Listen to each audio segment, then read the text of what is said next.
Powder ఓటవాడి పిండి next వచ్చి జీలకర్ర 2 స్పూన్ ఇంకో 1 స్పూన్ ఇది సీరగం ఒక 4 స్పూన్ నూగులే అనకి ఇది వేరుకల్ల కొంచెం ఇచ్చి వేయాల అనకి ఉల్తంపరుపు కల్లపరుపు దాని ఊర పెట్టింది కొంచెం వేయవల్ల కొంచెం అంటే ఒక 4 స్పూన్ అంతా మళ్ళా ఇది వెన్న కొంచెం వేయాల ఒక 2 స్పూన్ 2 స్పూన్లే 1 స్పూన్ ఉంటే చాలే కొంచెం ఒక 2 స్పూన్ నూనె కాంచిన నూనె పోయేవాళ్ళ మళ్ళా ఇది శనగలు కొట్టి పౌడర్ కొంచెం వేయవాళ్ళ ఒక 3-4 స్పూన్ అంతదా ఉప్పు తేవాల 2 స్పూన్ పిండి ఇది సీరగం పెరుంగాయం నూగులు అలాగే మిరకాయ పెట్టి బాగా పిసికి ఎత్తేసి నల్లంగా వచ్చే నీళ్ళని ఎంత కింద పోసేవాళ్ళ లేదంటే ఆ ఓటరట్లో పట్టుకుని అంటే నల్లంగా కలర్ మారిపోను చూడు ఇది ఊర్నంగా కలర్ వచ్చింది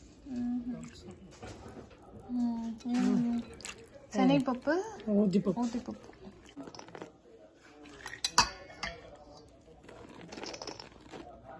దీంట్లో వేసేస్తుంటే బాగా పట్టుకుంటాం తేమ వేసుకున్న పిండికి బాగా ఉంటే అలా అయిపోయినా శనగల్ని పొడి కొట్టి నిండా వేస్తే నూనె తాగు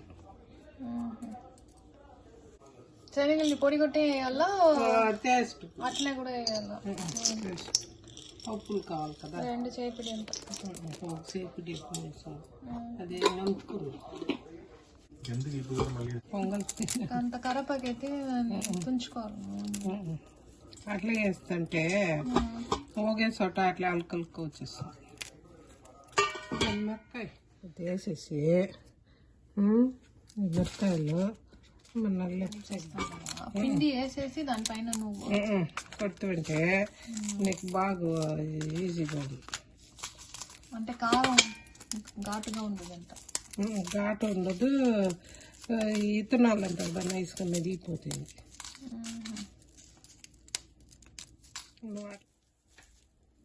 ఇట్లా కొరకొరని కొట్టుకోవాలి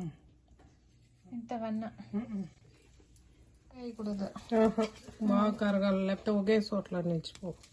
ఇది మరి నీళ్ళు పోసి బాగా నైస్ పొట్టెత్తే వేరుకల్ల దుమ్ కొట్టి పొట్ట ఎత్తేయాల ఒక్క ముక్క కొట్టి వేయాల దీంట్లో వేసేయాల మనకు ఇది నూనె కలిపే కదా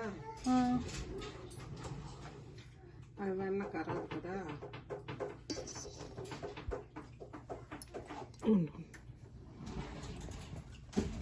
నేను కాల్చి అదే అట్టు పెట్టు అట్లే పెట్టి ఉడుకు నూనెతోనే ఇంకా వెన్న పెట్టి ఇంకా కరిగించి పోసేయాలి అంతే పోసేసి ఉప్పు వేసి ఉడుకు నీళ్ళు పోసి గంటలో మన చెయ్యి ఓరిద్దు కలిపెట్టాలి నిండా నూనె పోస్తుంటే నూనె నిండా తాగను మెతుగు అయిపోను వడ నిండా ఓటు వడ ఇది కూడా ఇంటిగా తప్పేయాలి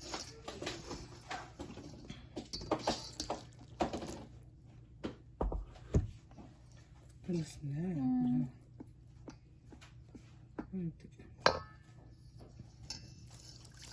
ఇప్పుడు నూనె పోసి తీసుకోండి కరిగించిన ఫస్ట్ ఇదంతా గింజలు అంతా వేసి కలిపెట్టేవాళ్ళ అంటే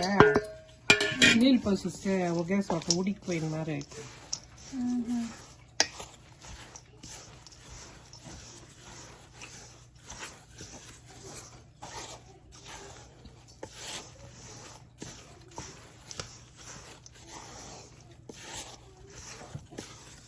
సరిపోయినా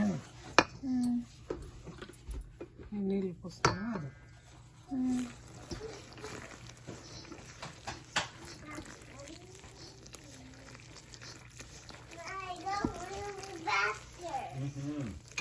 Good job. చూడు ఎంత నీళ్ళు పడుతుంది జిడ్డు నీళ్ళు పడుతుంది ఇడ్లీ తింటావా కర్ర ఇడ్లీ ఉంది కదా అక్కడ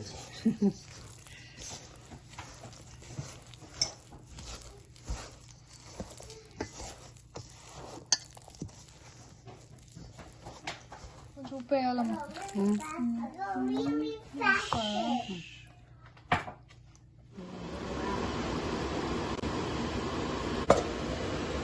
బాల్ మైక్ పట్టుకుని